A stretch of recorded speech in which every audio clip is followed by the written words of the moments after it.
ازيكم يا حبايبي، عاملين ايه؟ هنعمل النهارده فطير المشلتت بطريقه حلوه قوي وسهله جدا، مش هياخد اي وقت معاكي، ومقرمش من بره ومن جوه طري ومورق وطعمه حكايه.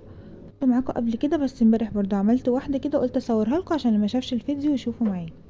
اول حاجه هنحط دقيق. انا حطيت 3 كوبايات دقيق وعليهم ربع معلقه ملح صغيره ومعلقه ونص سكر بس. وهنزود ميه دافيه للعجن. طبعا هتزودي حبه حبه على حسب نوع الدقيق بتاعك. طبعا انا عامله 3 كوبايات دي بس، لان انا هعمل فطيره واحده، فلو انت عايزه تزودي الكميه تقدري تزودي دي بس. بعد ما عجناها كويس هنقسمها بقى الكور وهنسيبها ترتاح.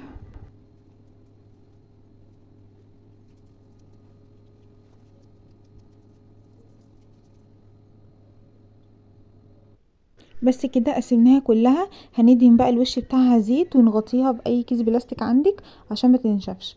سيبيها بقى ترتاح على قد ما تقدري. اوعي تنسي اللايك عشان الفيديو يوصل لغيرك.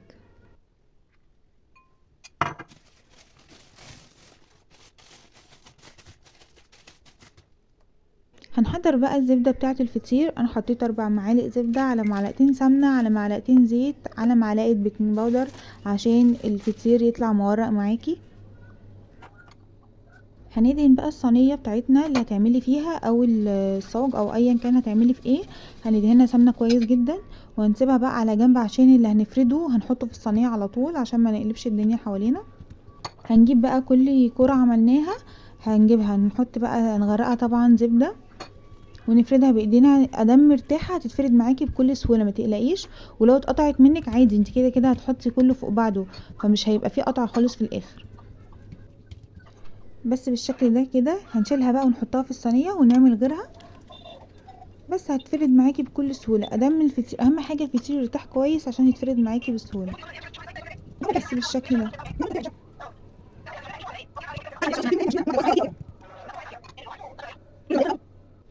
بس كده. انا طبعا لميتهم كلهم فوق بعض وعملتهم برضو كورة كده وسبتها ارتاحت خالص. يعني قبل ما اشتغل فيها وافردها تاني سبتها ترتاح عشان تتفرد معاكي في كل الصينية بكل سهولة. بس كده. وحطيت على الوش برضو الزبدة. بس شايفين اتفردت وبقت جميلة عشان ارتاحت كويس. بس هندخلها بقى على فرن سخن جدا على اعلى حرارة وتسيبيها مش تاخد 10 دقايق وهتكون اتعملت.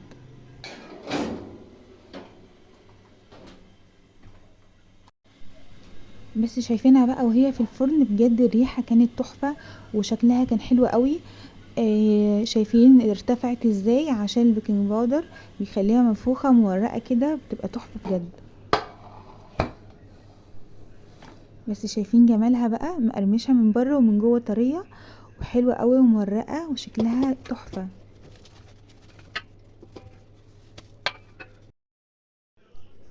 بس قطعتها بقى شايفين بقى من جوه عاملة ازاي.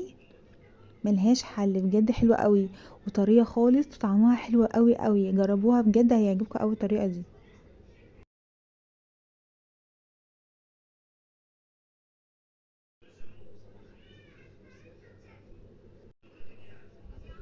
شايفين عاملة ازاي وشكلها حلو قوي.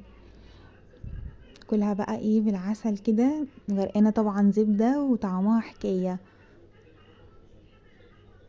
على فكرة انا عاملاها الساعة 3 الفجر الفطيرة دي. معرفش قمت من النوم عايزة اكل فطير فقمت عملتها على طول. والله ما خدتش اي وقت، يعني تقدري تعمليها في اي وقت.